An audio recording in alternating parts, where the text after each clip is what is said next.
ଆଜ୍ଞା ନମସ୍କାର। ଆଜିର ଭିଡ଼ିଓଟି ହେଉଛି ଯେ ଆମେ ଦିନେଶରେ କିଛି କାମ କରୁଛି। ଦିନେଶରେ କାମ କରିସାରିଲା ପରେ ରାତିରେ ଆମେ ଥକା କ'ଣ ଅନୁଭବ କରୁଛୁ।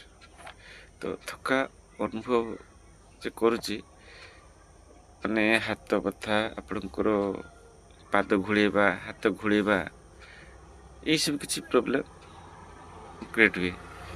ତ ଏଇସବୁ ସମସ୍ୟାରୁ କିଞ୍ଚିତ ମାତ୍ରାରେ ମୁକ୍ତି ପାଇଁ ତ ଘରୋଇ ଉପଚାରରେ ଆଜି ଜାଣିବା ଯେ ଆପଣଙ୍କର ଯେଉଁ ଗୋଡ଼ ବିନ୍ଧୁଛି, ଗୋଡ଼ ଘୋଳୁଛି ବା ପାଦ ତଳିପା ବଥା କରୁଛି, ତା ପାଇଁ ଗୋଟେ ଘରୋଇ ଉପଚାର। ସେ ଉପଚାରଟା ହେଉଛି ଆପଣଙ୍କର 100 ଗ୍ରାମ ସୋରିଷ ତେଲ ଏବଂ କିଛି କର୍ପୂର, ମାନେ 2 ଚାମଚ କର୍ପୂର, 2 ଚାମଚ କର୍ପୂର ନେବେ। ଅଳ୍ପ କିଛି ଆପଣଙ୍କର କଳା ଜିରା ନେବେ। ରସୁଣ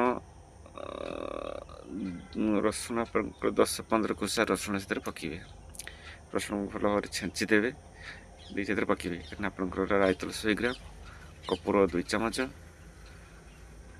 ଏବଂ ଆପଣଙ୍କର 2 ଚାମଚ ଛୋଟ ଚାମଚରେ 2 ଚାମଚ, ରସୁଣ 10-12 ଖୋସା ଏବଂ କଳା ଜିରା ଅଳ୍ପ। ତ ଭଲ ଭାବରେ ତାକୁ ଗରମ କରିବେ। ଗରମ କରିସାରିଲା ପରେ ଶୀତଳ କରି ତାକୁ ବୋତଲରେ ଭର୍ତ୍ତି କରି ରଖିବେ। ତ ଯେତେବେଳେ ଆପଣ ଶୋଇବେ, ରାତ୍ରିରେ ଶୋଇବାକୁ ଯିବା ସମୟରେ ଆପଣ କ'ଣ କରିବେ ନା ସେଇ ତେଲ ଯେ ଗରମ କରି ରଖିଥିବେ, ସେ ତେଲକୁ ଆପଣ ଗୋଡ଼ରେ ମଧ୍ୟ ମାଲିସ୍ କରିପାରିବେ, ହାତରେ ମାଲିସ୍ କରିପାରିବେ ଏବଂ ଗୋଡ଼ ତଳିପାରେ ଆପଣ ମାଲିସ୍ କରିପାରିବେ। ଏହାଦ୍ୱାରା କ'ଣ ହେବ ନା ଆପଣଙ୍କର ଥକାପଣ ଦୂର ହେବା ସହିତ ଆପଣଙ୍କର ଗୋଡ଼ ଯେଉଁ ବିନ୍ଧା ଚିଟିକା ହେଉଛି ବା ଗୋଡ଼ ଘୋଳୁଛି ବା ହାତ ଘୋଳୁଛି, ତାହା ଦୂର ହେବ ଏବଂ ଆପଣଙ୍କର ଥଣ୍ଡା ମଧ୍ୟ ଦୂର ହେବ। ତ ଏଇ ଉପାୟ ଆପଣ ଅବଲମ୍ବନ କରନ୍ତୁ, ଦେଖିବେ କିଞ୍ଚିତ ମାତ୍ରାରେ ଆପଣ ଏଥିରୁ ଉପଶମ ପାଇପାରିବେ। ତ ଏଇ ଭିଡ଼ିଓରେ ଏତିକି, ପୁଣି ନେକ୍ସଟ ଭିଡ଼ିଓରେ କଥା ହେବା।